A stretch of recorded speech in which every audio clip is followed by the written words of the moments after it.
अस्सलामु अलैकुम वरहमतुल्लाहि वबरकातुहू। परवरदिगार आलम से इस्तदा है कि जहाँ भी रहें खुश रहें, आबाद रहें, शाद रहें। आज इंशाअल्लाह आपकी खिदमत में माह मुबारक रमज़ान का ये दूसरा प्रोग्राम आपकी पेश खिदमत है। सबसे पहले रोज़ा जो है वो इमसाक यानी कि ब्रेक। जिस गाड़ी में ब्रेक नहीं होती है वो गाड़ी कहीं भी अगर स्पीड में चले तो उतने ही ज़बरदस्त नुकसान होगा और एक्सीडेंट कर जाएगी। तो इमसाक यानी बचना, किस चीज़ से बचना?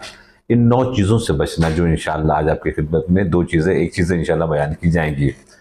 और किससे बचना जो इसके अलावा है, जैसे झूठ से बचना, ग़ीबत से बचना, बुराई से बचना, तोहमत से बचना, इल्ज़ाम लगाना, इल्ज़ाम तराशी, किसी के मजाक उड़ाने से बचना, किसी की नकल करने से बचना, अपने हाथ, अपने पैर, अपनी ज़बान, अपनी आँख, अपना इशारा, ये तमाम चीज़ों से बचना जिसके ज़रिए से किसी को दूसरे को तकलीफ़ हो जाए। तो ये इसको कहते हैं रोज़ा यानी इमसाक यानी अपने आप को ब्रेक में यानी कि बचा के रखना। किसी चीज़ से बचना, उन हराम चीज़ों से, उन चीज़ों से बचना कि जिसके ज़रिए से रोज़ा टूट जाता है। एक हदीस पहले आपकी खिदमत में पेश करूँ, उसके बाद इंशाअल्लाह आपकी खिदमत में वो मसाइल बयान करता हूँ। सबसे पहले हदीस ये है कि रसूल खुदा सल्लल्लाहु अलैहि वसल्लम के ऊपर हुक्म खुदा आया रोज़े के सिलसिले में, अस्सौमु ली अना अज्ज़ी, रोज़ा मेरे लिए है, मैं उसकी जज़ा दूंगा।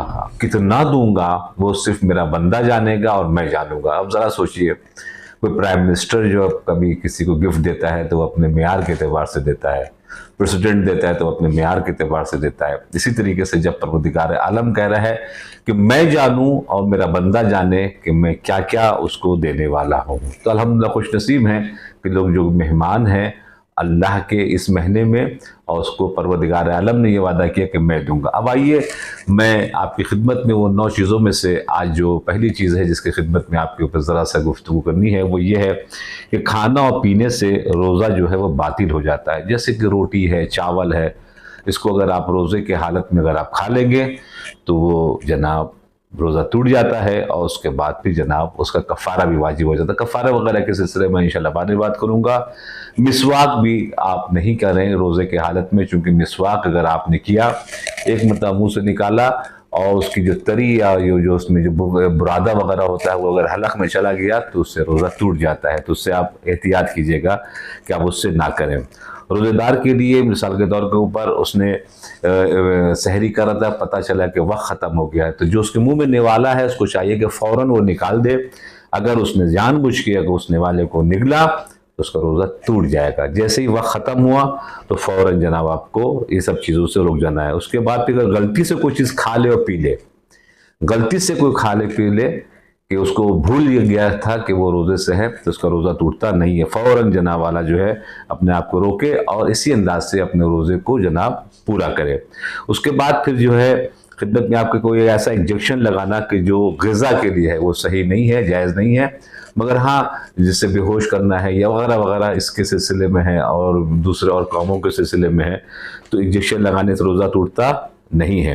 रोज़ेदार के दांतों में जो चीज़ें फंस जाती हैं सहरी के वक्त, उसको चाहिए कि फ़ौरन कॉलगेट वगैरह वगैरह तकरीबन जिस अंदाज से भी इस्तेमाल करता है वो कर ले, ताकि कोई भी चीज़ उसके दांत के मिसाल के तौर पे ऊपर दरमियान में फंसी ना रह जाए। अगर रह जाएगी तो फिर अगर दिन के वक्त उसने उस चीज़ को निगला तो उसका रोज़ा टूट जाएगा। उसको चाहिए कि फ़ौरन जना वाला जो है उसको निकाल दे।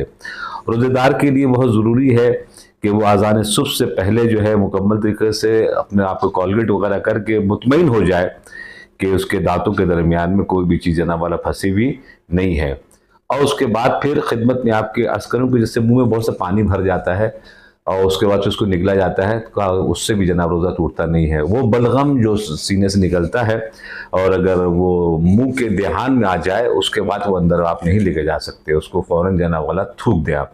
वरना अगर जो आपके हलक के अंदर में बलगम रह गया है तो वो अगर आप निकल लेंगे तो उससे रोज़ा बातिल नहीं होगा। अगर किसी रोज़ेदार को इतनी प्यास लग जाए कि उससे उसकी जान बला हो रही है, शायद जान निकल जाएगी, तो इतना सिर्फ पानी पी सकता है कि जिसके ज़रिए से मुकम्मल तरीके से उसकी जान बच जाए, वरना फिर अपने आप को ऐसे ही रखेगा, रोज़ा उसका नहीं टूटेगा।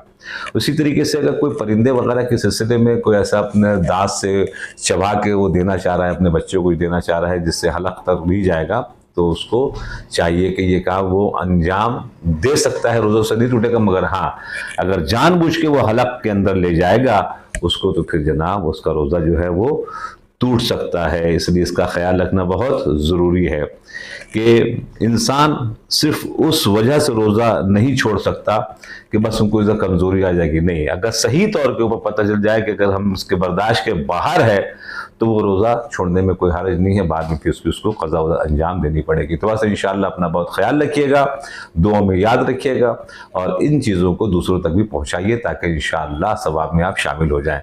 अपना बहुत ख्याल रखिए। वस्सलामु अलैकुम वरहमतुल्लाहि वबरकातुहू।